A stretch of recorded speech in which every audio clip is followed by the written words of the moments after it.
Now, this is a letter written to Michael O'Donoghue during his legendary reign as maestro and head honcho of the National Lampoon, dated 25th January 1972. My dear O'Don, many thanks for your kind letter, which, through curious misdirection, has only just come to hand.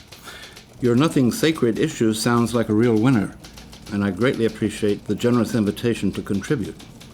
I should be most delighted to do so, but unfortunately have nothing suitable at the Mull. The piece I'm presently working on is more or less straight journalism, and would hardly suit your purpose, which I presume, correct me if I'm wrong, O'Don, tilts more towards the satiric. It is a piece, however, not wholly devoid of interest, since, though completely factual, it is not without an element of grim irony. It involves an organization of Vietnam veterans, most often referred to as the SGR. The SGR came into being, evidently, through the preservation of certain practices among older members of a number of specific advanced field units in the Nam.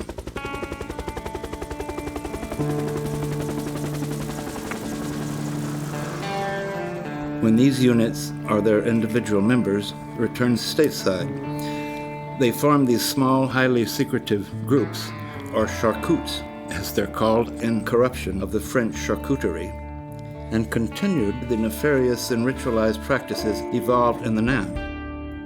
The SGR, or Rimmers as they call themselves less formally, is comprised of normal, healthy American lads, or so they would appear, who got hooked on the rather unsavory, in my view, act of stiff gook rimming, i.e., tonguing dead Kong assholes with such incredible fervor and abandon as to finally lose consciousness.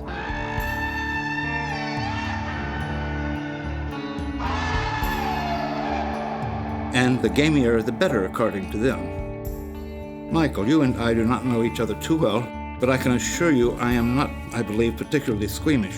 And yet I must say in all frankness that to witness their dervish-like gluttony when working Kong Rim is a mind-bender of considerable weight.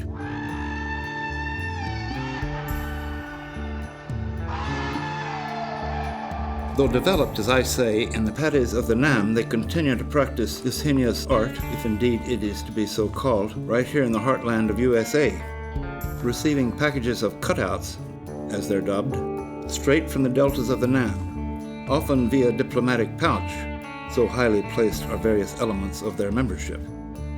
Mike, they say that the stench of one of these so-called rim packs has an actual impact that will send an E-meter needle right through the side of the goddamn box. Well, anywho, if you'd be interested in seeing the completed piece on the SGR, including action pics of a fairly compromising nature, please let me know. Meanwhile, all the best for continued success of your good mag. Signed, Terry Southern.